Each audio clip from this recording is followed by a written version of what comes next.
Hi mga person! For today's video, tayo'y magbubungkanin ko. Kasi, tingnan yung nangyari dyan sa host ko. Kagawan yan ng mga kasama ko dito sa bahay. Ay hindi pala kasama. Mga buwisita. Pupunta na nga lang.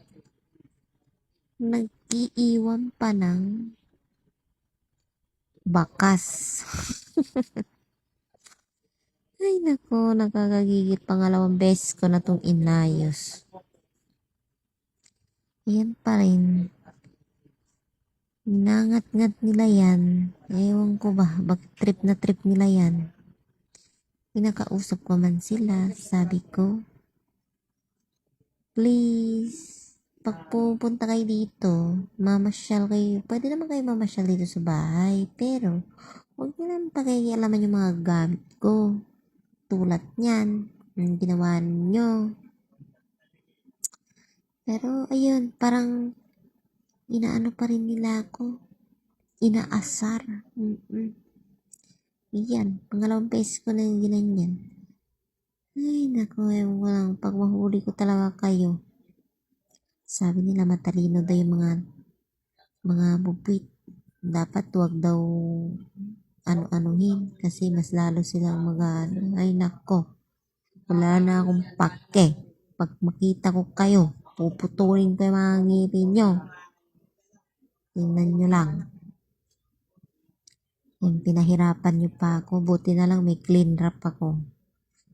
Naging useful yung clean wrap. Kala ko sa pantakip-takip lang to ng mga pagkain. Pwede rin pala to sa ibang bagay. Ayan na. So, ayun na nga. Ayun ako, nakakapagod talaga. Pero anyways, madali lang naman. Kaya tayo, mga misis sa bahay, kung pwede naman nating gawa ng paraan. Gawa na lang natin ng paraan. Huwag na natin intayin pa yung mga asawa natin galing sa trabaho. Sila pang magagawa niyan. Kayang gumawa ng paraan, gawa na lang. Kaya yun na nga. Malapit na yun matapos. Binibilisan ko na yan kasi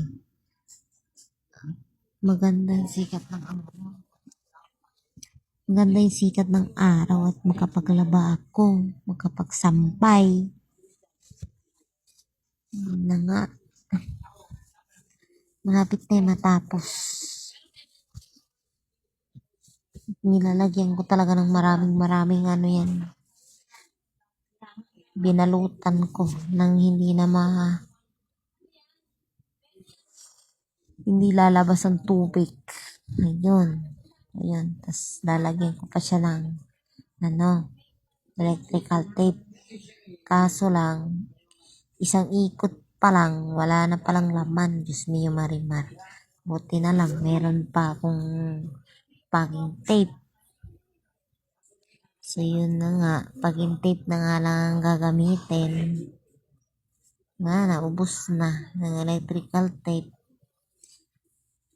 Buti na lang nga, meron pa ako niyan. At yan na lang ang ginagamit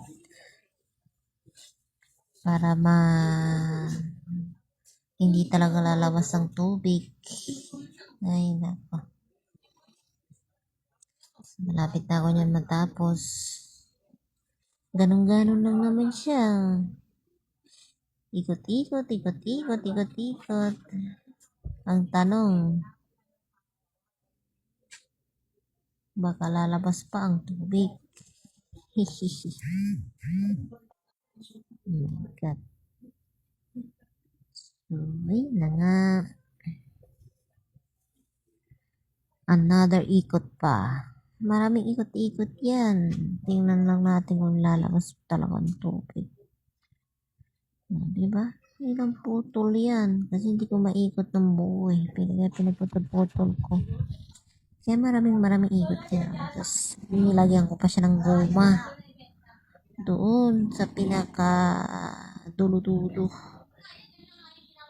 Ay, dulo-dulo sa, ano ba yun? Basta yun na yun. So, ayun na nga. Tapos na. Tapos na yan. At try natin lagyan ng tubig. Kung may lalabas pang tubig. Sa awa ng Diyos, wala naman lumalabas. Haha, yehey, makapaglaban na ako. So, ayun lang. Hindi na siya lumalabas ng tubig. Sinisilip-silip ko pa yung ilalim pero wala nang tubig na lumalabas. So, ayun lang. Bye-bye. Makapaglaban na ako. Babush!